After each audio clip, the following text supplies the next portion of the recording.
La historia que voy a contarte ocurrió en un vecindario tranquilo de Pensilvania, en los años 70 y 80. No es una leyenda urbana, ni un rumor de internet. Es un caso registrado en periódicos locales, estudiado por investigadores, debatido por la iglesia y finalmente llevado al cine como inspiración para la última película de los Warren. La familia Smurl jamás pensó que se convertiría en protagonista de uno de los expedientes más aterradores que Ed y Lorraine Warren documentaron. Ellos solo buscaban rehacer su vida tras una catástrofe natural. En 1972, el huracán Agnes destruyó su hogar en Wilkes-Barre, obligándolos a mudarse a una casa dúplex en West Pittston. Era un barrio común, con calles tranquilas y vecinos amables. Para Jack y Janet Smurl, junto a sus hijas y los padres de Jack, este nuevo hogar era un refugio, una promesa de normalidad. Pero esa promesa se rompió muy pronto. Al principio, todo fueron pequeños detalles. Ruidos inexplicables en la noche, como si alguien arrastrara muebles pesados en la planta de arriba. Grifos que se abrían solos. Olores nauseabundos que llenaban la sala y desaparecían segundos después, sin causa aparente. Al principio, los Smurl intentaron ignorarlo. Las casas viejas hacen ruidos, se repetían. Pero pronto se dieron cuenta de que lo que pasaba allí dentro no era normal. Con el tiempo, los fenómenos se intensificaron. Objetos que cambiaban de lugar, figuras oscuras que se asomaban por el pasillo y se desvanecían, golpes violentos en las paredes que hacían temblar los cuadros. Las hijas empezaron a tener pesadillas recurrentes. Janet, la madre, aseguraba escuchar susurros burlones que parecían salir de las paredes. El ambiente en la casa se volvió asfixiante, como si alguien invisible los odiara con todas sus fuerzas. Los Smurl hablaron de ataques físicos. Jack, en más de una ocasión, describió sentir una fuerza que lo empujaba contra la cama o lo inmovilizaba durante la noche. Janet afirmó haber sido arañada en varias ocasiones por manos invisibles.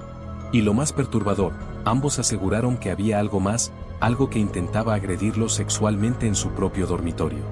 El olor a azufre era cada vez más frecuente. Las luces parpadeaban sin explicación.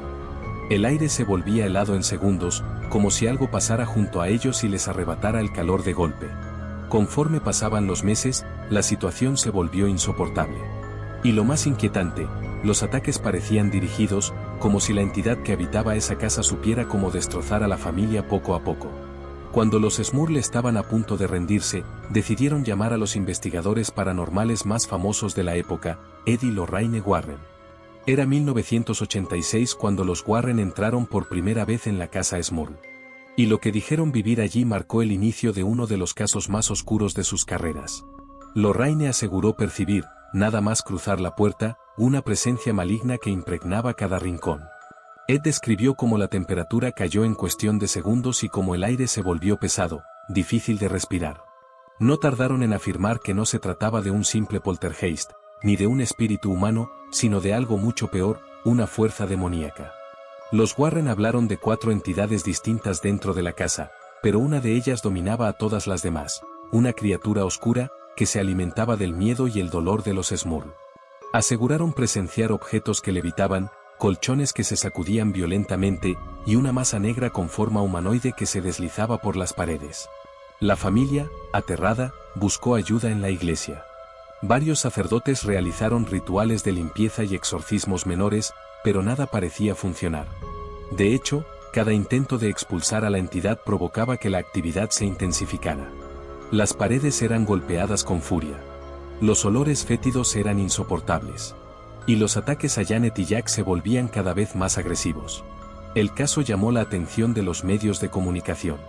Programas de televisión, periódicos y revistas recogieron la historia de la familia Smurl, que se convirtió en un fenómeno mediático.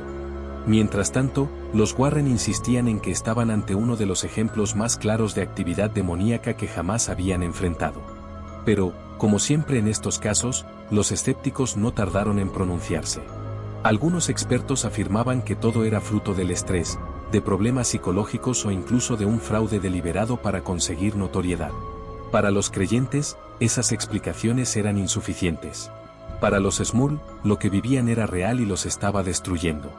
Este es el caso que ha inspirado la última película de los Warren. Y lo que vas a escuchar a partir de ahora es el relato completo, con todos los detalles de lo que ocurrió en esa casa maldita. Un caso que, casi 40 años después, sigue generando debate. ¿Vivió realmente la familia Smurl un infierno demoníaco, o fue todo producto de la sugestión y la desesperación? La historia real empieza con una familia intentando recomponerse. Tras perderlo casi todo por una inundación, Jack y Janet buscaban estabilidad en un dúplex de West Pittston, Pensilvania. A un lado, ellos con sus hijas, al otro, los padres de Jack. Era práctico, cercano, seguro. La casa había visto décadas pasar, y como muchas casas antiguas, tenía su propio lenguaje: madera que cruje, cañerías viejas, cortes eléctricos ocasionales. Los primeros meses fueron un susurro de rarezas: golpes sin origen en las paredes, susurros apenas audibles, olores agresivos que aparecían y se iban sin aviso. Todos los explicaban con lógica: humedad, vecinos, el viento. Hasta que lo doméstico comenzó a sentirse hostil. Las niñas despertaban llorando con sueños repetidos, un pasillo interminable y una sombra que se quedaba en la puerta. Janet sentía descender un frío concentrado como si caminara bajo una nube helada. Jack notaba que algo lo observaba desde el quicio. A la luz del día, todo se desinflaba. Pero la noche volvía a inflarlo con más fuerza. Lo inquietante de este caso no fue un susto aislado, sino el patrón. Se repetía así: olor penetrante, a drenaje, a azufre. Temperatura que caía en segundos, sombra pegada a pared o techo, desplazándose como si aspirara la luz. Empezaron a mover relojes y marcos de fotos porque caían de golpe, como si algo los empujara. Las luces parpadeaban al paso de esa sombra, y el baño se convirtió en punto caliente, espejo empañado con marcas de dedos que nadie reconocía. La convivencia se fracturó. La familia evitaba moverse sola por la casa, cerraba puertas que amanecían abiertas, y dejó de discutir los fenómenos en voz alta, convencidos de que cuando lo nombramos, empeora. Lo cotidiano, poner la mesa, apagar lámparas, acostar a las niñas, se transformó en rituales de defensa.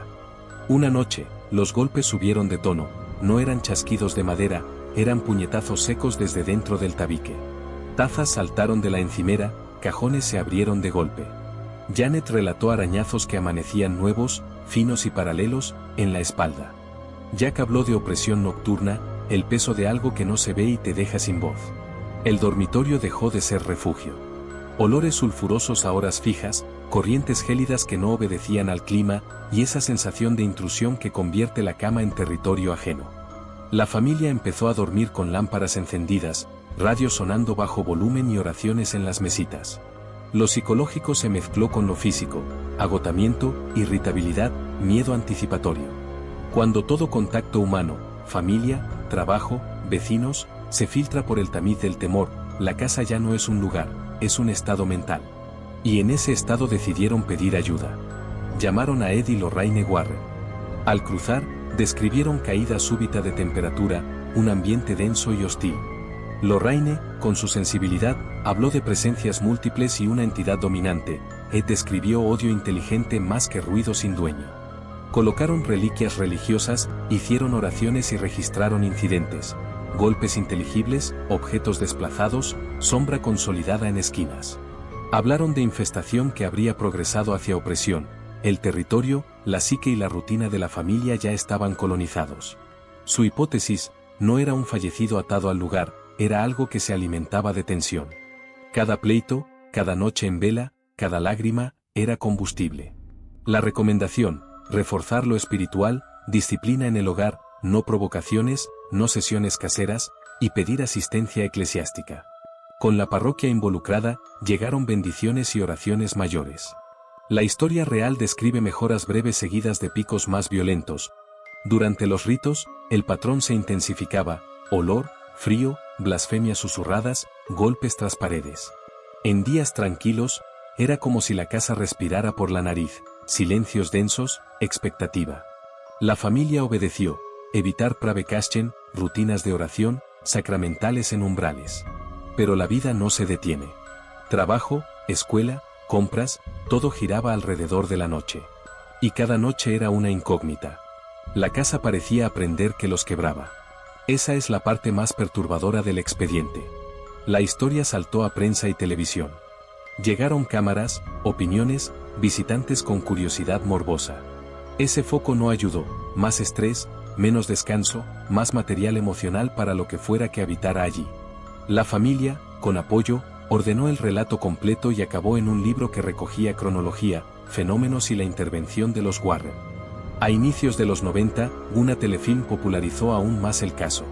Años después, el universo cinematográfico de El Conjuro recuperaría el expediente como pieza clave del imaginario Warren.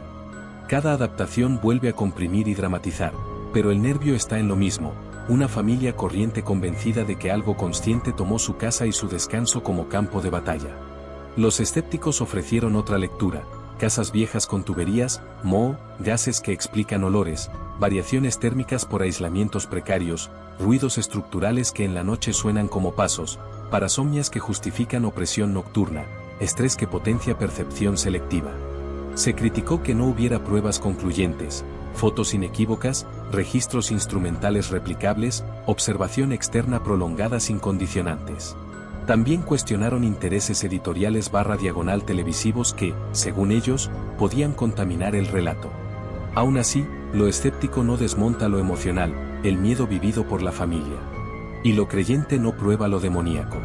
El caso queda en ese terreno incómodo donde la experiencia es contundente y la evidencia es frágil. Con el tiempo, la familia se mudó. La actividad, dijeron, cedió. Con otros inquilinos, hubo calma.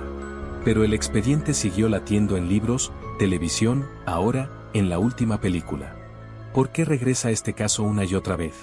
Porque combina tres miedos universales: perder el control de tu casa, perder el control de tu cuerpo, perder el control de tu mente. El hogar como santuario, traicionado desde dentro. La pregunta final es tuya: ¿fue una obsesión demoníaca con fases de infestación y opresión, o una trampa de la percepción y el estrés? Quizá, la razón por la que estos relatos nos atrapan es que ninguna de las dos respuestas nos devuelve la paz. Si este documental te mantuvo aquí, suscríbete a Génesis Oculta, deja tu like y cuéntame en comentarios, ¿qué crees que había en esa casa? En la pantalla final te dejo la playlist de los Warren y las historias prohibidas que nadie quiere contar. Nos vemos en el próximo caso.